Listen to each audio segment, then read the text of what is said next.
investor. Salam investor. Halo investor, kembali lagi dalam Capital Market Talks KSPM FEB Undi. Sebelumnya, perkenalkan saya Fania dari Divisi Human Resource Development selaku moderator pada episode kali ini, dan dua narasumber kita.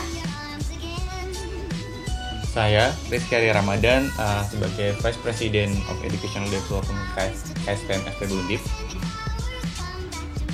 Saya Marcelino Chandra dari Divisi Analis Investment sebagai staff. Pada kesempatan kali ini, kami akan membawakan topik mengenai peluang industri telekomunikasi. Seperti yang kita tahu, bahwa di tengah pandemi COVID-19 ini, sejumlah kegiatan yang biasa dilakukan secara konvensional atau tatap muka, saat ini mulai beralih menggunakan jasa telekomunikasi seperti transaksi bisnis, proses pembelajaran, dan beberapa proses perkantoran. Dengan teknologi telekomunikasi yang terus berkembang, terbukti telah memberikan nilai tambah yang begitu besar bagi perusahaan dalam bentuk peningkatan efisiensi. Oke, langsung saja menuju narasumber kita yang pertama, Marcelino. Mungkin sebelum menuju topik ini, dapat dijelaskan terlebih dahulu terkait industri telekomunikasi itu seperti apa dan bagaimana? Jadi industri telekomunikasi ini industri yang cukup menarik ya untuk dipantau selama COVID, karena kan kita tahu sendiri orang work from home, lalu mungkin ada ibadah juga dari rumah dan lain sebagainya, sehingga memerlukan telekomunikasi. Nah, telekomunikasi ini mulai dari sambungan telepon, SMS, bahkan internet ini yang kita pakai juga menggunakan jasa-jasa dari mereka. Secara emiten ya, telekomunikasi ini ada beberapa ya. Jadi seperti ISAT, Indosat, lalu Excel, lalu ada Telkom ya, TLKM, lalu juga industri yang tower, yang penyedia jasa BTS tower itu seperti TOWR dan Tebik itu juga masuk ke dalam sektor telekomunikasi seperti itu. Nah, setelah mengetahui seperti apa industri telekomunikasi itu, menurut Harry, bagaimana sih peluang industri telekomunikasi di tengah pandemi ini? Oke, berbicara mengenai industri telekomunikasi seperti apa yang sudah disampaikan oleh moderator, oleh Marcel ya, memang menarik berbicara mengenai industri telekomunikasi ini, di mana memang hampir seluruh kegiatan dalam aspek kehidupan ini memang sudah terdigitalisasi pada saat ini.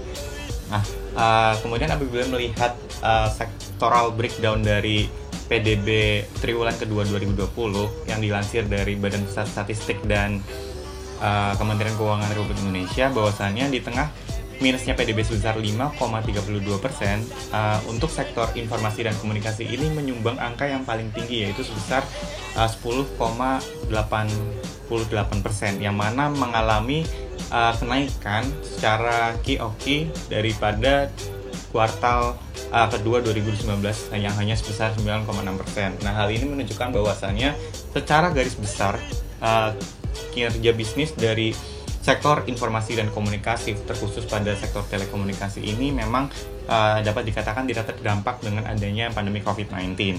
Kemudian untuk dukungan lain terhadap sektor industri telekomunikasi ini, yaitu dukungan penuh dari pemerintah, di mana terdapat kenaikan pagu anggaran, yang mana pagu anggaran ini merupakan anggaran yang sudah ditetapkan pemerintah yang digunakan untuk mendanai kegiatan belanja pemerintah. Hal ini menunjukkan suatu perhatian khusus pemerintah dalam rangka peningkatan kualitas pelayanan, kemudian dan peningkatan terkait dengan sektor informasi dan komunikasi ini.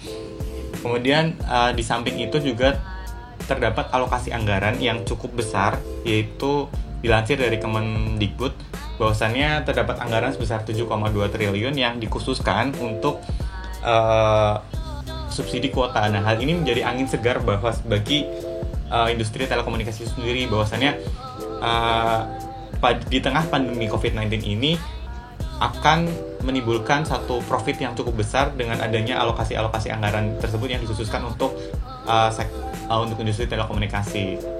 Mungkin demikian. Baik, kemudian bagaimana menurut Marcel terkait peluang industri telekomunikasi? Baik, secara analisis teknikal saya akan tampilkan chartnya kalau teman-teman bisa lihat. Jadi di sini saya menampilkan dari IHSG dulu karena memang kita ada di market Indonesia, kita harus melihat secara IHSG dulu ya, secara besar dulu. IHSG kalau secara teknikal memang dia akan tutup gap dulu di kurang lebih di coklat ini, di kotak coklat, dan saya akan mungkin akan predik bahwa mantulnya di garis yang warna biru muda ini, baru dia akan mantul. Dan dia akan lebih baik lagi kalau dia bisa break up dari garis rising wedge yang cukup kemarin membuat penurunan IHSG cukup tajam ya. Oke, kita masuk ke dalam pembahasan telekomunikasi. Yang pertama saya mulai dari XCL dulu ya, Excel. Kalau menurut saya ini chartnya cukup downtrend, cukup parah karena dia sudah confirm membentuk lower low, lalu dia nggak bisa break lagi atasnya, jadi membentuk higher low dan membentuk lower low lagi. Bahwa ini bisa dikatakan bahwa ini downtrend dan ini cukup bahaya kalau teman-teman swing. Nah, makanya kalau teman-teman ingin buy, menurut saya bisa dimanfaatkan pantulannya. Cuman kalau saya hindari dulu karena ini cukup downtrend. Oke, yang kedua saya masuk kepada Indosat. Indosat ini karena IHSG tadi turun dulu, menurut perkiraan saya akan turun dulu sehingga saya akan memberi di sini ada garis hijau. Kurang lebih di sini tuh tempat dia akan mantul. Jadi teman-teman bisa kalau mau beli bisa diperkirakan untuk nawar di garis-garis hijau ini, di area hijau ini. Lalu targetnya kemungkinan di bawah dari garis merah ini ya, dari area merah ini. Dari chartnya ISAT teman-teman juga perlu tahu bahwa ini ada pola yaitu triple tops ya, atau bisa dikatakan juga ini head and shoulder. Ini adalah pola bearish ya, bearish sign, atau ini tanda-tanda dia chartnya mau downtrend, sehingga teman-teman juga harus berhati-hati dan tetap mengukur resikonya. Dan jika teman-teman mau antri atau masuk, pergunakan money management yang baik ya teman-teman. Lalu Telkom, nah ini cukup menarik ya teman-teman karena ini cukup masuk ke dalam saham-saham yang cukup liquid. Dan Telkom ini secara chart memang dia nurut banget sama channelnya ya teman-teman. Jadi channel garis ini dia meskipun downtrend dia nurut banget sama channelnya. Nah teman-teman bisa kalau mau masuk, teman-teman bisa pertimbangkan untuk masuk di dalam area yang bawah ya teman-teman, area channel yang bawah kurang lebih di garis hitam ini. Dan teman-teman bisa manfaatkan pantulannya dan targetnya kemungkinan di area di atas 2700 ya, sekitar 2800-an. Ini bisa dimanfaatkan teman-teman karena mengingat Telkom ini secara historinya cukup manut ya, cukup related dan cukup mantul-mantulnya di dalam range channelnya. Lalu saya akan bahas mengenai tower, industri tower ini yang penyedia layanan BTS. Ini dia setelah uptrend yang kuat, dia sekarang sedang masa konsolidasi. Yaitu di sini teman-teman bisa lihat di kotak ini dia masa konsolidasi, dan kalau saya mungkin saya akan tunggu ketika dia break up konsolidasi. Saya akan beli ketika dia break up, atau ketika ada market crash saya bisa beli di supportnya di area biru yang di bawah. Perlu diingat juga tower ini all time high, jadi ketika dia all time high menurut saya sky is the limit gitu ya. Jadi nggak ada limit, teman-teman bisa targetnya di mana. Kurang lebih kalau saya boleh memberikan analisa teknikal secara simpel, kurang lebih seperti itu Fania. Baik, terima kasih Marcel untuk penjelasannya.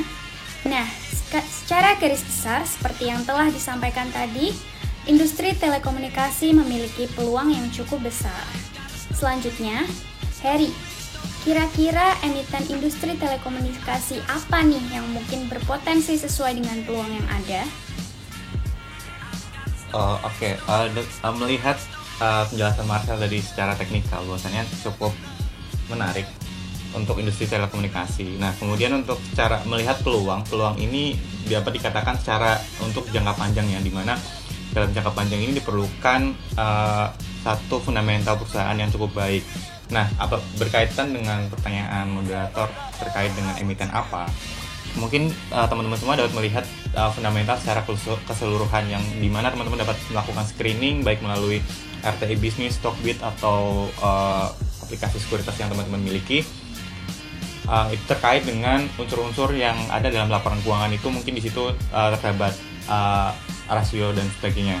Nah, kemudian yang mungkin teman-teman bisa lakukan yaitu dengan melakukan screening pada RTI Bisnis. Mungkin yang dapat menjadi rujukan yaitu adalah bagaimana tingkat return on equity-nya, bagaimana tingkat debt to equity ratio-nya, kemudian price to earning ratio-nya itu seperti apa. Nah, berikut saya contohkan berkaitan dengan 3 emiten, yaitu ada Telkom, Indosat, dan XL, yang mana untuk Telkom sendiri memiliki return on equity yang paling besar di antara emiten sektor ini, yaitu sebesar 22%, kemudian Indosat yang minus sebesar 5,5%, dan XL sebesar 16,99%.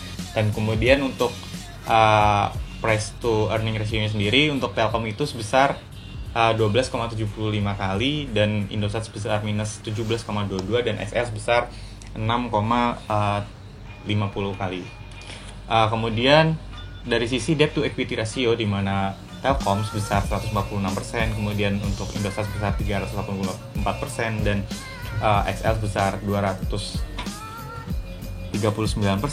Nah, ini yang menjadi cukup dikhawatirkan ketika emiten-emiten ini memiliki tingkat utang yang cukup tinggi. Bahwasannya fundamental ideal dari tingkat utang itu yaitu di bawah 100%.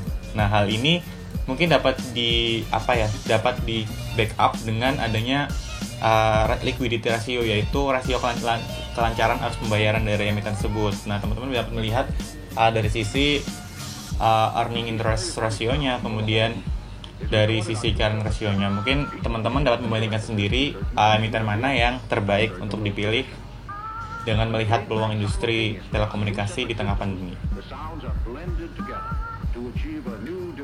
Baik, terima kasih saya ucapkan kepada Marcel dan Hari untuk penjelasannya.